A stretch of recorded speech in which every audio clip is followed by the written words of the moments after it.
반갑습니다, 여러분. 오늘 우리가 파헤쳐 볼 자료는 현재 우리의 경제 상황을 아주 날카롭고 시급한 시선으로 분석한 정말 흥미로운 텍스트입니다. 요즘 뉴스 틀면 역대급 국가 수출 호황이다, 이런 화려한 이야기들 많이 나오잖아요. 그런데 그와는 정반대로 우리 지갑은 왜 자꾸 얇아져만 가는 걸까요? 오늘은 이 씁쓸한 현실과 신화를 대비해보면서 이 거대한 격차 속에서 내 자산을 도대체 어떻게 방어해야 할지, 그 구체적인 생존 전략까지 한번 싹 정리해보겠습니다. 자, 바로 시작해볼까요? 이 자료는 시작부터 아주 뼈 때리는 도발적인 질문을 하나 던집니다. 반도체 수출이 역대 최고라는데 도대체 왜 우리는 점점 더 가난해지는가? 바로 이겁니다. 오늘 우리가 살펴볼 내용의 뼈대인 신화 대 현실이라는 프레임을 딱 잡아주죠. 국가지표라는 화려한 포장지에 속아서 그 안에 진짜 팩트를 보지 못하면 내 자산이 정말 소리 없이 녹아내릴 수 있다고 경고하고 있거든요. 도대체 경제 구조에 어디가 꽉 막힌 건지 한번 자세히 들여다보죠. 여기서 정말 흥미로운 포인트가 뭐냐면요. 자료가 거시경제와 미시경제의 차이를 마치 잔혹한 전쟁터처럼 비유했다는 겁니다. 대기업이라는 장군들은 무려 350억 달러가 넘는 반도체 수출과 AI 붐을 무기 삼아 승전가를 빵빵 올리고 있는데, 정작 최전방에서 뛰는 병사들, 즉 우리 서민들은 텅 빈 통장과 줄줄이 문 닫는 골목 상권 속에서 굶주리고 있다는 거죠. 아주 강렬하고 서늘한 비유 아닙니까? 이런 주장을 뒷받침하기 위해서 자료가 탁 들이미는 아주 구체적인 숫자가 있습니다. 바로 15.8%인데요. 이게 뭐냐면 현재 서울 시내 상가의 15.8%가 텅텅 빈 껍데기라는 겁니다. 서울 상가 10곳 중 1.5곳 이상이 비어 있다는 건데, 이게 단순히 아유 요즘 경기가 좀 안 좋네 수준이 아니라는 거죠.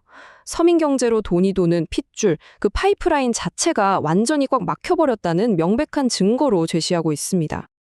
자, 그렇다면 도대체 왜 이렇게 극단적으로 상황이 엇갈리는 걸까요? 그 첫 번째 이유, 섹션 1, 바로 무너진 낙수 효과입니다. 자료에서는 이걸 동네 잔치에 빗대어서 아주 기가 막히게 설명하는데요. 동네에서 엄청나게 큰 잔치가 열렸는데 정작 동네 사람들은 대문 밖에서 고기 냄새만 킁킁 맡고 있는 꼴이라는 겁니다. 참 씁쓸하죠. 왜 그러냐면 잔치 여는 주인이 식재료를 동네 시장에서 안 사고 싹 다 해외에서 직수입해 오거든요. 게다가 요즘 AI나 반도체 산업이 옛날처럼 사람 손이 무진장 필요한 산업이 아니잖아요. 똑똑한 기계랑 극소수의 천재들만 있으면 굴러가니까 여기서 나오는 어마어마한 돈이 철저하게 소수기업과 엘리트들한테만 고립된다는 게 이 자료의 날카로운 분석입니다. 이걸 증명하는 가장 확실한 숫자가 바로 이겁니다.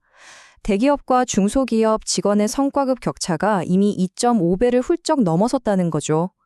대기업이 돈을 쓸어 담으면 하청업체 직원들도 동네 치킨집 사장님도 다 같이 콩고물을 나눠 먹던 그 낙수 효과의 시대는 완전히 끝이 났고, 부의 흐름이 위에서 뚝 끊겨 버렸다는 걸 이 수치가 적나라하게 보여주고 있습니다. 자, 그럼 대기업들의 화려한 잔치판에서 시선을 좀 돌려서 우리들 현실로 넘어와 보겠습니다. 섹션 2, 벼랑 끝에 내몰린 가게입니다. 여기서 자료는 또 하나의 찰떡 같은 비유를 드는데요. 바로 기업이라는 거대한 댐과 바짝 말라붙은 눈밭입니다. 원래 산꼭대기 댐에 물이 차고 넘치면 아래로 콸콸 흘러내려야 정상이잖아요. 그런데 이놈의 댐은 구멍 하나 없이 모든 이익을 꽉 쥐고 독점하고 있다는 겁니다. 그러니 그 아래에서 하루하루 먹고 사는 서민들의 논밭은 그냥 처참하게 쩍쩍 갈라지고 있다는 거죠. 완벽한 구조적 고립입니다. 그 말라붙은 농밭의 현실을 가장 뼈저리게 느끼게 해주는 숫자가 바로 이 마이너스 0.5%입니다. 대한민국의 실질 임금 상승률이죠. 남들보다 덜 자고 치열하게 야근까지 해가며 일했는데도 미친 듯이 오르는 물가를 월급이 못 따라가니까 사실상 우리의 진짜 지갑은 작년보다 더 쪼그라들었다는 겁니다. 상황이 이렇다 보니까 일상이 그냥 생존을 위한 사투가 돼버렸습니다. 편의점 도시락 매출은 무려 40%나 폭등했고요. 밖에서 밥 한 끼 사 먹는 외식 물가는 평균 물가의 1.8배나 뜁니다. 버티다 못한 사람들의 가계대출 연체율은 2.5%까지 치솟았고요. 퇴근길에 따끈한 국밥 한 그릇 마음 편히 먹는 게 이제는 진짜 사치가 돼버린 겁니다. 자료는 이걸 단순한 요즘 트렌드가 아니라 서민들의 필사적인 생존 몸부림이라고 해석합니다. 그리고 이 모든 상황 중에서도 가장 숨막히는 지표, 바로 총부채 원리금 상환 비율 DSR이 42%를 줄었다는 겁니다. 이게 무슨 뜻이냐면요. 우리가 한 달 내내 뼈 빠지게 일해서 월급을 받잖아요. 그중에서 무려 13일치 급여가 내 통장은 그냥 스치기만 하고 고스란히 빚 갚느라 은행 금고로 빨려 들어간다는 거예요. 내 돈인데 내 맘대로 쓸 수 있는 돈이 아니라는 거죠. 정말 무서운 일입니다. 자료는 이런 기형적인 상황이 결국 피할 수 없는 도미노 현상을 일으킬 거라고 강력하게 경고합니다. 지금 당장 서민들이 지갑을 닫으면서 소비가 죽고 있죠. 그럼 다음 타자는 누굴까요? 네, 맞습니다. 물건을 못 파는 골목 상권과 자영업자들이 줄줄이 무너집니다. 그리고 다가오는 2026년 하반기쯤에는 그들에게 돈을 빌려줬던 금융권과 엮여있는 부동산 자산마저 와르르 붕괴하는 경제적 절벽이 올 수 있다는 아주 무서운 타임라인을 제시하고 있습니다. 자, 듣다 보니 한숨만 나오시죠? 하지만 우리 가만히 앉아서 당할 수만은 없잖아요. 분위기 한번 싹 바꿔보겠습니다. 섹션 3. 고금리 시대의 자산 방어. 각자 도생의 시대에 어떻게 살아남을 것인지 구체적인 전략을 살펴볼 골든타임입니다.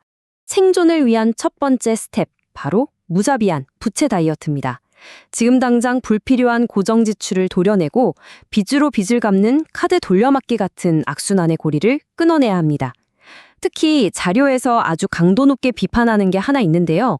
바로 언젠간 집값이 오르겠지 하는 희망 고문에 빠져서 무리하게 빚을 낸 이른바 영끌 부동산입니다. 이걸 향해서 침몰하는 배 위에서 금송아지 껴안고 버티는 격이라고 직격탄을 날립니다.